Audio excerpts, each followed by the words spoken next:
Hey, what's up? It's Yanni. I went out of town to go to a convention that I had not been to.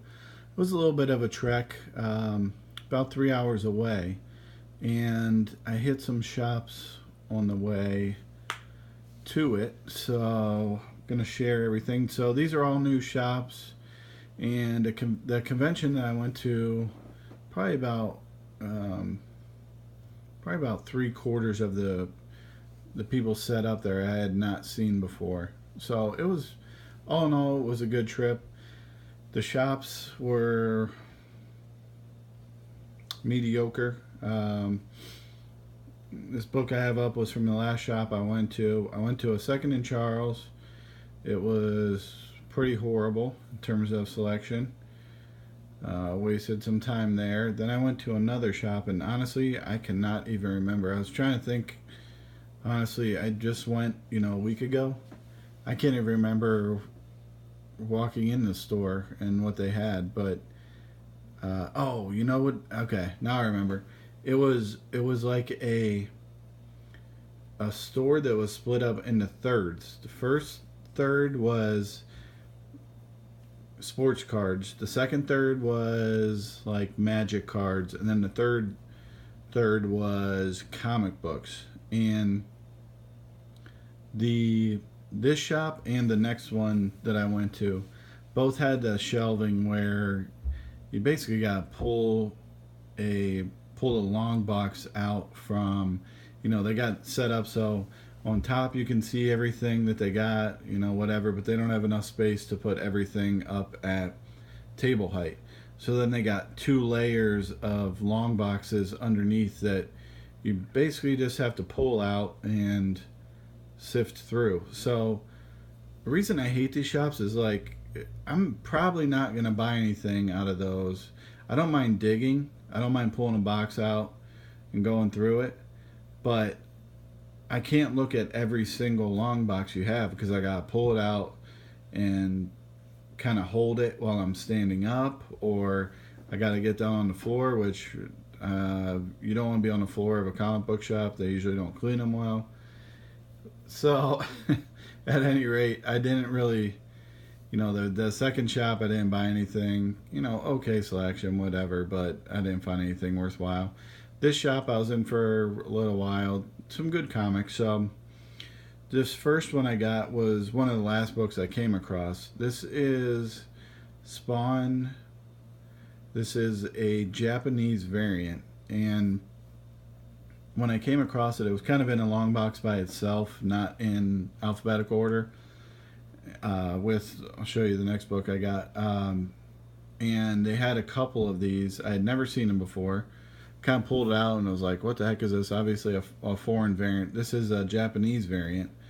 And this thing is a wrap that comes off, kind of like a regular book would be. And it's almost like a trade. So I saw the cover and I saw Spawn 3.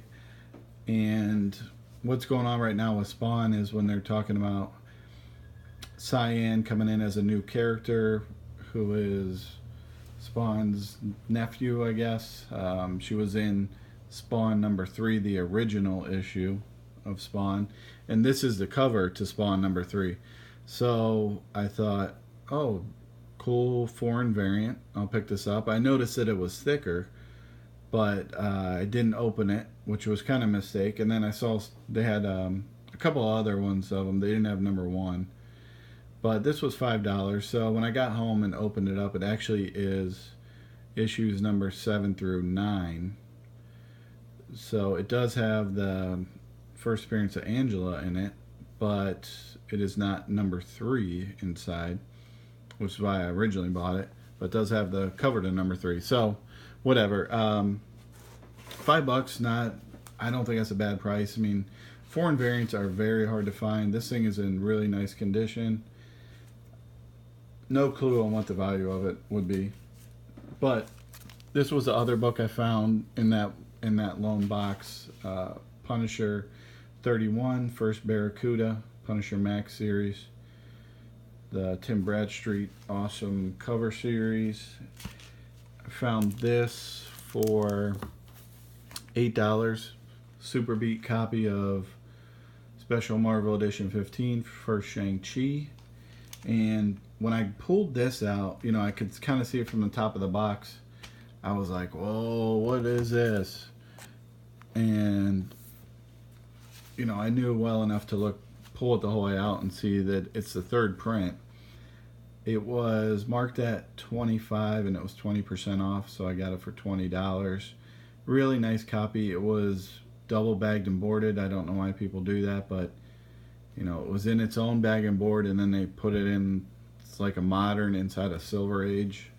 Why do you do that? Kind of odd, but $20 ain't bad.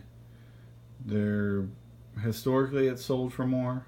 Right now, Saga isn't doing a whole lot, mainly because Saga ebbs and flows as the Image series come and go. So the last time Saga saw a spike really was when 7 to Eternity came out, and that got real hot, and Saga got real hot again.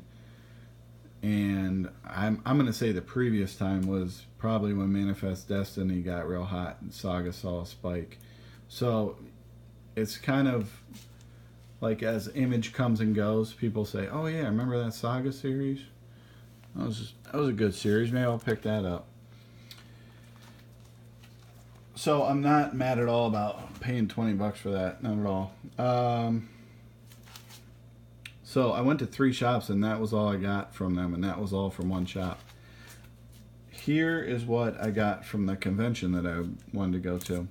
I picked up, these were all from one dealer, and I just bought this one at first because I thought I needed it to complete the set. When I got home, I realized I already had it. Did not have my records up to date, but I paid $4 for it. Watchmen number 12, the last issue. And then these I bundled together basically to try and get a better deal, although he didn't really give me much of a deal. But I paid $108 total for all of these. I got a Secret Wars number 8. It's probably about a VF near mint, or even a little bit higher, honestly. It's probably like a near mint minus 9.2. It's a really nice copy. It's got like one little spine tick that's color breaking. This was a great buy for $5.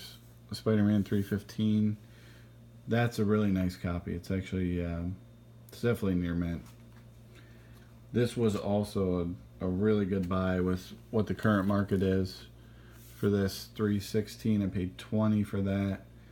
Another near mint copy. This book is going crazy. If you know how to grade books and feel confident in your grade and put it on eBay as a raw book, a 9.6, a 9.8 near mint plus, you can get 80 for this. I mean, that's, you got to be willing to, with eBay, you got to be willing to deal with the people that buy on there. So they may get it and say, you know, a line is off or something, and they don't think it's a 9.8. So you got to be willing to deal with that. But I mean, it's picked up a lot in past few months. And the other thing I got from this dealer was Watchmen 1 through 12. Most of them are, you know, like a VF or better. So, you know, $108 for all those I think was a really fair price. Not mad at all.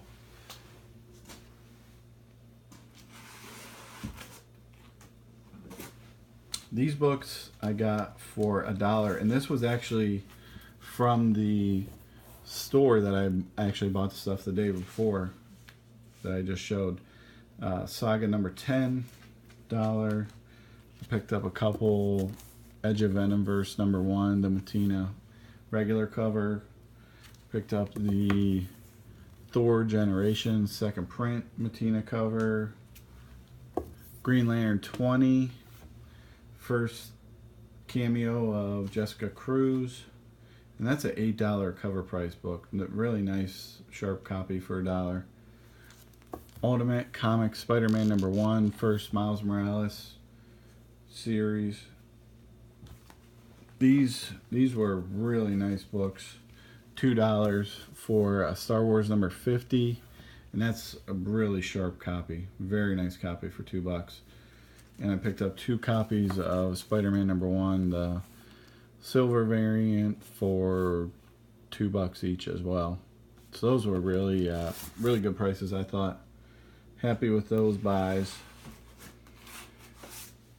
Picked up a few books from one retailer. Had some really nice stuff, but it was all a little bit higher than I wanted to pay. But I did find these in the 50-cent bin. New Avengers 11 and 27. First Hawkeye as Ronin, which is rumored for the next Avengers movie. These are like, you know, $5 to $10 books probably. Here's one you should probably keep an eye out for. These Millennium Edition DCs, you know, I find plenty of them in dollar bins. There are definitely some to look out for more than others, and you know, most people are going to say, you know, Action Comics or Tech, you know, first Batman, first Superman, but this one is one of the more hard to find, I've come to know, and one that sells for a decent price on a good day.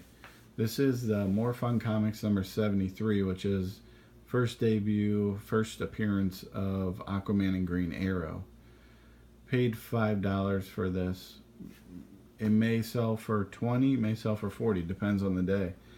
But definitely one to keep an eye out on, as well as any Wonder Womans. There's 2 of them, her first appearance, and honestly I don't remember what the significance of the other one is, Millennium Edition, but those are good ones to keep an eye out for. Alright, what else I got here? And then I also bought this one from the same retailer, same booth. Superman 710, Adam Hughes variant. These kind of became, maybe about 2 years ago, people finally started to realize like these late issue Supermans had variants. I think there were like 1 in 10s that were done by some pretty nice, you know, some pretty good artists, did some nice covers. This is Adam Hughes. There's like an Art Germ one that doesn't sell for a whole lot, but it's a nice cover as well. You know, there's a lot of good artists that had done some of these later issue Superman covers, but this one sells for about $20 now. I think finally, as people get to know about it, it's starting to pick up a little bit. Really cool cover. I mean, you got Superman, but Batman is kind of sliding in, and you know, his cape is made of bats kind of flying off. It's a pretty cool cover. Not like a traditional Hughes that you would think to see.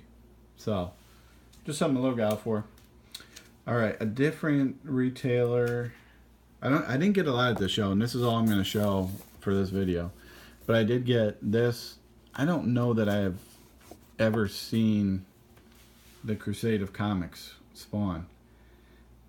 It's going for about $50 right now. It came, if you don't know the backstory, it came with the VHS that came out before Spawn #1. And I looked through it, read through it. It's only like 10 pages. It's pretty horrible. The cover is McFarlane, obviously, but the insides are like some crap artist. I honestly don't know. There was no credits in it as far as I could see, other than saying like Spawn #1 is coming out soon by Image and McFarlane and whatnot. But this also has the first appearance of Lotus in it. It was a woman character that McFarlane said was going to debut in a later Spawn issue. As far as I know, she never did. And so I got this and this for $20. And honestly, you're not really going to find this is probably like a VF plus Spawn #1. You're really not going to find that at a show for less than maybe 15. People at shows tending to put like 20-30 bucks on a Spawn #1 anymore. And you can buy them online cheaper, but that's just kind of the convention price now, it seems. Also picked up this, which was a really good buy, I think. Wonder Woman #3, the Ryan Sook variant. I paid $26 for that. I've actually, if you go back in my videos, I've picked up 2 of these over the years because I think it's just a cool cover, and it's starting to pick up a little bit of steam finally. You know, eBay listings are about 100, but they're not selling for that much. They might sell for 60. Another one that I don't think I've ever seen this book out in the wild. Thunderbolts #2, the 1 in 25 variant. This dealer had the 1, 2, and 3, and this one was priced at 15 bucks, 25% off. He had a #1, I think was about 25, and then he had a #3, which was about $20. This one, for whatever reason, is the one to get. Probably because it's Punisher. If you find a Punisher variant that's kind of a little bit obscure, they go for good money. There's a good Punisher following. So this one, you know, on a good day can sell for 100 bucks. They're listed for ridiculous prices on eBay, but you know, I paid, you know, $11.50 for this, so was really surprised to find it, honestly. This was from a different dealer. This was the only book I got from that dealer. Venom #1, the variant. I honestly do not know the artist on this. I was gonna look it up and I forgot, and it's Paulo S. But it's just an awesome cover. This is from the Remender series, which the #1 cover has the Joe Quesada cover, which is, you know, pretty sought after in its own right. I think this is a 1 in 25, if I'm not mistaken. Pretty awesome cover. I mean, it's no denying that. I paid $15 for it. Not really any sales that I've seen as to the price. It's just not a book that you see that often, honestly. So that was like I said, I found some really cool stuff for good prices that I don't really see. And then this was the last pickups that I had, was Saga 7, Paul Pope variant, which I got the 2 of them for $45. They're real nice, crisp copies.